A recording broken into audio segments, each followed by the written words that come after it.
दोस्तों, फिल्म अभिनेत्री कंगना रनौत ने कहा है कि भारत को 1947 में आजादी नहीं मिली थी। 1947 में जो आजादी मिली थी वह भीख में मिली आजादी थी। भारत को असली आजादी तो 2014 में मिली है। अब इन कंगना को कौन बताए कि जिस देश की आजादी के लिए इतने क्रांतिवीरों ने अपने जीवन की कुर्बानी दे दी, उस आजादी को कंगना रनौत भीख बता रही है। आपको बता दें कि कंगना रनौत टाइम्स नाउ के समिट में गई थी, जहाँ कंगना रनौत को देशभक्ति का ऐसा भूत सवार हुआ कि कंगना ने बिना कुछ सोचे समझे कहा कि अब तक शरीर में खून तो बह रहा था, लेकिन वो हिंदुस्तानी खून नहीं था और भारत को जो आजादी मिली थी वह भीख में मिली आजादी थी। असली आजादी 2014 में मिली है। खैर, मानना पड़ेगा कि कंगना रनौत ही देश की असली इतिहासकार हैं, जिन्हें इतना सब कुछ पता है कि देश को असली आजादी कब मिली। और उससे अच्छी और मजेदार बात यह है कि जिस कार्यक्रम में कंगना यह सब बोल रही हैं, लोग उनके इस बयान पर ताली भी बजा रहे हैं। मानना पड़ेगा कि वाकई में कंगना को देश के इतिहास के बारे में काफी कुछ पता है। दोस्तों, कंगना द्वारा दिए गए इस बयान के बाद सियासत तेज हो गई है, जिसके बाद विपक्षी पार्टियों ने सोशल मीडिया पर तरह तरह की प्रतिक्रियाएं देने लगे हैं। ऐसे में बीजेपी के बागी सांसद वरुण गांधी ने कंगना के इस बयान पर ट्वीट किया है। वरुण गांधी ने अपने ट्वीट में लिखा कि कभी महात्मा गांधी जी के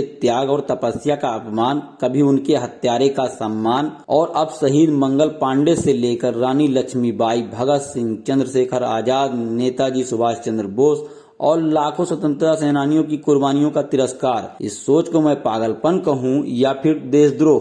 वरुण गांधी के इस ट्वीट के बाद एनसीपी नेता नवाब मलिक ने कहा कि हम कंगना रनौत के इस बयान की कड़ी निंदा करते हैं कि भारत को 2014 में आजादी मिली। अभिनेत्री ने स्वतंत्रता सेनानियों का अपमान किया है। केंद्र को कंगना से पद्मश्री वापस लेना चाहिए और उन्हें गिरफ्तार करना चाहिए। ऐसा लगता है कि बयान देने से पहले बॉलीवुड अभिनेत्री ने हैवी ड्रग्स ले रखी थी। वहीं आम आदमी पार्टी की नेता प्रीति शर्मा मेनन ने कंगना की इस टिप्पणी को देशद्रोह और भड़काऊ करार दिया है। साथ ही मुंबई पुलिस को एक आवेदन दिया, जिसमें कंगना रनौत पर मामला दर्ज कर कार्रवाई करने की मांग की है। वहीं शिवसेना सांसद प्रियंका चतुर्वेदी ने मोदी सरकार से कंगना रनौत का पद्मश्री वापस लेने की मांग करते हुए और कटाक्ष किया है कि मणिकर्णिका झांसी की रानी पर फिल्म बनाकर पद्मश्री जीतकर उनका ही अपमान करने वाली मैडम से पद्मश्री क्यों नहीं वापस लिया जा रहा है। आजादी का अमृत महोत्सव सही मायने में तब होगा जब स्वतंत्रता सेनानियों का अपमान करने वालों को सबक सिखाया जाए, ना कि अवार्ड से नवाजा जाए।